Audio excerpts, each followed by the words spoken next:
अस्सलाम वालेकुम, welcome back to my channel. तो ये वीडियो उसी दिन का है जिस दिन मैंने अपना लास्ट व्लॉग एंड किया था, वहीं से मैंने अपना ये वाला वीडियो स्टार्ट किया। तो नेक्स्ट वीडियो में तो आप लोगों ने देखा ही होगा, मैंने दाल चढ़ाया था पूरी के लिए। तो यहाँ पे मैंने पूरी की दाल को चेक कर रही हूँ कि ठीक से गला है या नहीं।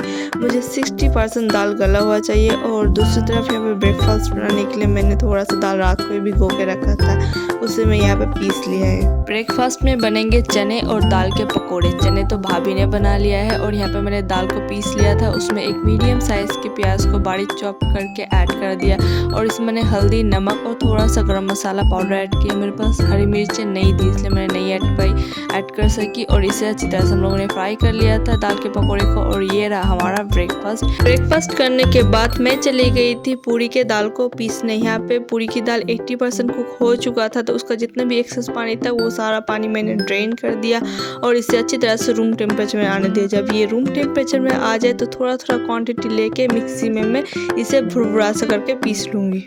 और ये वाला टेक्निक मेरी सासू माँ का है और बहुत इजी है। बहुत इजी तरीके से आप जितना चाहे उतना दाल आप आराम से पीस लेते हो। सिर्फ एक ही पॉइंट याद रखना है कि दाल को ज़्यादा गलाना नहीं, 70 से 80% दाल को कुक करना है। उसके बाद इसे रूम टेम्परेचर में ला के और आप पीस लिए। और मतलब कि पीसते वक्त इसमें थोड़ा सा भी पानी का इस्तेमाल ना करें, बहुत ड्राई सा पीसे। एक टाइप का ना ये भुरभुरा पाउडर टाइप का हो जाता है और बहुत अच्छा बनता है। इस तरह मैंने सारे ही दाल को पीस लिया था। अब जाएगा इसमें घर के कुछ स्पाइसेस। मैंने सारे घर के स्पाइसेस इस्तेमाल किया था। यहाँ पे सबसे पहले तो मैंने 2 मीडियम साइज के अनियन को ब्राउन करके रखा था। वो सारा ब्राउन किया हुआ अनियन मैंने इसमें ऐड कर दिया। और 2 टेबलस्पून भर के मैंने यहाँ पे हल्दी पाउडर ऐड किया था, 2 टेबलस्पून भर के नमक ऐड किया था, 1 टेबलस्पून भर के गरम मसाला पाउडर ऐड किया था और 1 टेबलस्पून भर के जो धनिया था ना, वो धनिया जीरे का पाउडर वो ऐड किया था। और जिस ऑयल पे मैंने प्याज को ब्राउन किया था ना, वो ऑयल मतलब मैंने बड़े चम्मच के ना 3 चम्मच भर के डाले थे, क्योंकि बहुत ज़्यादा क्वांटिटी में दाल था। और मुट्ठी भर कसूरी मेथी को हाथों में क्रश करके मैंने ऐड किया था। और जब मैंने अच्छी तरह से सबसे पहले तो मिक्स किया और थोड़ा थोड़ा जो मसाला था जो मैं भूल गई थी, जैसे मैंने यहाँ पे लाल मिर्च का पाउडर ऐड नहीं किया था, मैं भूल चुकी थी, तो मैंने वो पीछे से ऐड किया था। और नमक जो मैंने टेस्ट किया था वो भी मुझे थोड़ा सा कम लग रहा था, तो वो भी मैंने पीछे से एडजस्ट कर लिया था। मतलब आप अपने स्पाइसेस अपने टेस्ट के हिसाब से ही रखना। अगर आप ज़्यादा तीखा खाते हो तो ज़्यादा रखना और अगर कम तीखा खाते हो तो कम रखना। मैं और भाभी हम दोनों सुबह से ही लगे पड़े हैं ये सारा प्रोसेस करने में। उसके साथ साथ घर में ब्रेकफास्ट भी बन रहा है और लंच की भी प्रिपरेशन चल रही है। मतलब कि हर तरफ काम ही काम लगा हुआ था। और साथ ही साथ पेंडल वाले भी आ चुके थे सारे, मतलब कपड़े सपड़े लगाने निगाह के, तो थोड़ा सा अनकंफर्टेबल भी लग रहा था उस टाइम पे।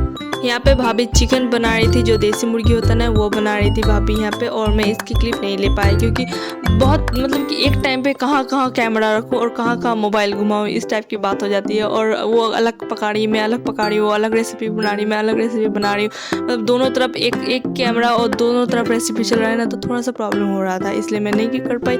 और यहाँ पे मैं बना रही थी गुलगुले। उसके लिए सबसे पहले तो मैंने यहाँ पे 2 कप भर के आटा लिया था। अगर आप चाहें तो आप मैदे का भी इस्तेमाल कर सकते हैं, पर मैंने आटे का इस्तेमाल किया था। और यहाँ पे 1 कप भर के 1/3 कप, लगभग 1/3 कप के करीब यहाँ पे चीनी जाएगा। तो मेरे पास पाउडर शुगर नहीं था, तो मैंने चीनी को मिक्सी में पीस लिया था। और पीसते वक्त 2 टेबलस्पून भर के सौंफ ऐड कर दिया था, ताकि सौंफ भी पीस जाए। और सौंफ जब पीस गया था ना, तो इतना अच्छा फ्लेवर और इतना अच्छा मतलब कि स्मेल आ रहा था, नहीं क्या ही बोलूँ। और उसमें थोड़ा सा सॉल्ट मैंने ऐड किया था, 1/2 टीस्पून के करीब।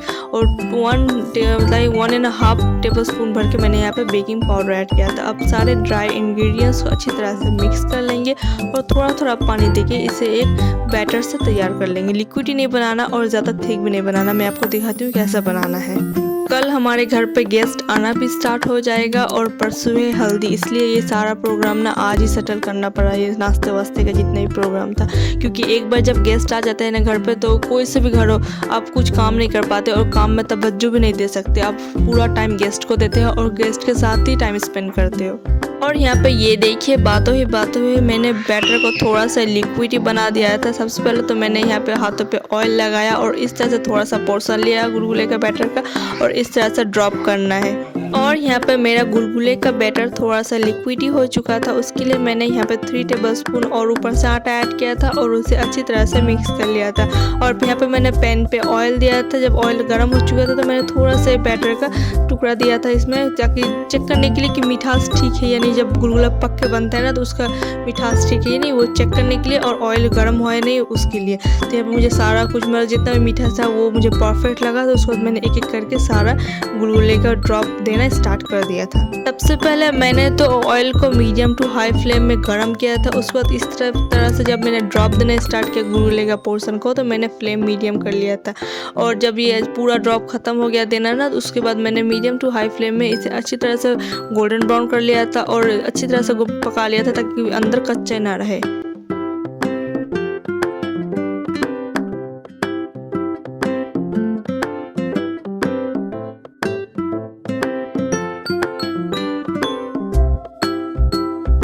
और जब ये इस टाइप के गोल्डन ब्राउन हो जाए तो आप इसे निकाल लेना। और सच कहूँ तो ये बहुत ज़्यादा मज़े की बनती है, आप ज़रूर ट्राई करना घर पे।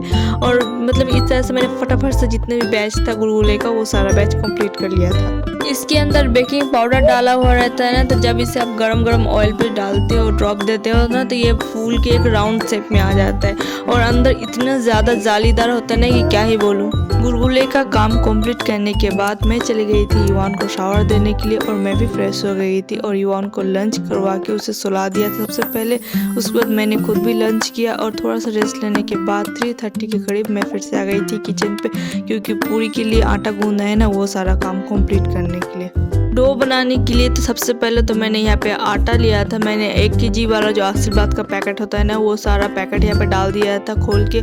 और मेजरिंग कप लिया था 1 कप और उसका 1 कप भर के मैंने ऊपर तक भर के मैंने 1 कप और आशीर्वाद का आटा लिया था। और दूसरी तरफ यहाँ पे मैंने 3 कप भर के मैदा लेना है और मैंने हर एक कप के ऊपर तक ही मैदा भरा था। और मेरा ये सब काम करते करते उतने में भाभी भी आ गई थी अपनी गुजिया की आटा गूंदने के लिए। उसे गुजिया बनाने का ड्यूटी मिला था। मतलब दोनों ही काम कर रहे थे, दोनों काम में ना भाग कर लेते हैं कि आप ये करो तो मैं ये करती हूँ, ताकि एक ही टाइम पे ना दोनों काम हो और जल्दी जल्दी काम हो। गुजिया और पूरी ये दोनों का ही जो आटा लगता है ना, ये सेम लगता है। बस फर्क सिर्फ इतना होता है कि पूरी के आटे पे मैं मैदा का इस्तेमाल करती हूँ और गुजिया के आटे पे मैं सिर्फ आटे का इस्तेमाल करती हूँ, मैदा इस्तेमाल नहीं करती। और सबसे पहले तो मैंने दिया था नमक, कलौंजी और कुकिंग ऑयल। ये तीनों ही चीज़ दोनों में ही जाएगा, गुजिया के आटे पे भी जाएगा और पूरी के आटे पे भी जाएगा, सिर्फ क्वांटिटी अलग है। क्योंकि मैं 2 kg पूरी के आटा गूंद रही हूँ तो क्वांटिटी ज़्यादा जाएगा और गुजिया आई थिंक 2 या 3 कप के गूंद रही थी आटा। मतलब कि आप सोच सकते हो कि 1 kg से बहुत कम, हाफी से थोड़ा सा ज़्यादा, तो वही उसी के क्वान्टिटी के हिसाब से गुजिया के में जितने भी इंग्रेडिएंट्स है वो सारा जाएगा। उसके बाद ये सारे ड्राई इंग्रेडिएंट्स को हाथों के थ्रू बहुत अच्छी तरह से मिक्स करनी है। और भाभी ने दूसरी तरफ चूल्हे पे गर्म पानी चढ़ाया था ताकि वो गुजिया के आटा को गर्म पानी के थ्रू गूनेंगी, क्योंकि अगर गर्म पानी के थ्रू गूनते हो ना तो बहुत सॉफ्ट गुजिया बन के तैयार होता है। और यहाँ पे मेरा भी आटा पे मोयम लग चुका था, तो मैं इसे रूम टेम्परेचर वाला जो पानी होता है ना उससे गूंदूंगी। और जैसे आप रोटी का आटा गूंदते हो ना, उससे थोड़ा सा कड़क आटा गूंदना है पूरी के लिए। मतलब जो रोटी का आटा जितना सॉफ्ट बनता है ना, उससे थोड़ा सा हार्ड गूनेगा पूरी का आटा।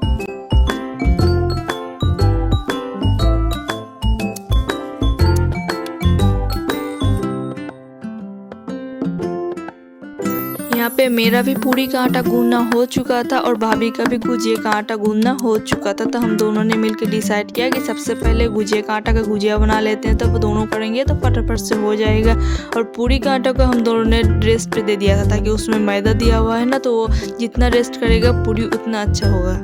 हम दोनों मिलके इतना तेज़ सारा काम कर रहे थे और टाइम भी इतना तेज़ भागे जा रहा था कि टाइम का पता ही नहीं चल रहा था। हम दोनों मिलके आई थिंक 3:30 के करीब किचन पे आ चुके थे कि पूरी और गुजिया ये दोनों काम रह चुका है, 2 घंटे के करीब हो जाएगा और मगरिब के अजान के साथ साथ ये चले जाएगा। मतलब हम दोनों लेके चले जाएंगे जिसे हमारे रिलेटिव के घर। तो ये काम ख़त्म होने में ना रात 8 बज चुका था और 8:30 के करीब हम लोग घर से निकले थे। मतलब इतना टाइम लग चुका था। ये सारे गुजिया तो ज़्यादा नहीं थे, पूड़ियाँ बनाने में। पूरी तो बहुत ज़्यादा बनानी थी क्योंकि रिलेटिव के घर भेजने और रात के खाने के लिए घर पे भी बनाना था पूरी, तो इसलिए बहुत ज़्यादा क्वांटिटी में बनाना था, तो टाइम भी बहुत ज़्यादा लग गया था हमारा।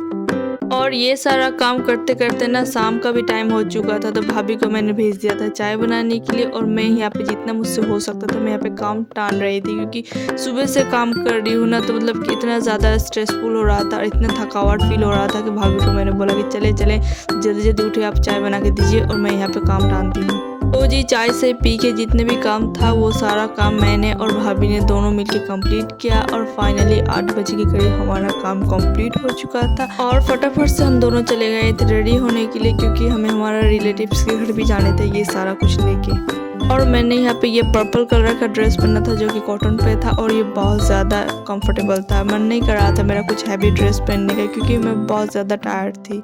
और फाइनली 8:30 के करीब हम दोनों घर से निकल चुके थे और रात के खाना साना ना हम लोग वहाँ पे ही खा के आए थे, क्योंकि उन लोगों ने ना हमारे लिए इंतज़ाम भी करके रखा था। हमें नहीं पता था कि रात के खाने का भी इंतज़ाम करके रखा, पर जाहिर सी बात है इतने लेट कर जाएंगे तो वो लोग करेंगे ही ना। तो बस मैं यहाँ पे अपना ब्लॉग एंड करती हूँ, मिलती है आपसे नेक्स्ट ब्लॉग में। और कल से घर पे गेस्ट आना भी स्टार्ट हो जाएगा। तो जी अल्लाह हाफिज़। और अगर आपको मेरा ब्लॉग पसंद आए तो don't forget to like share subscribe to my channel.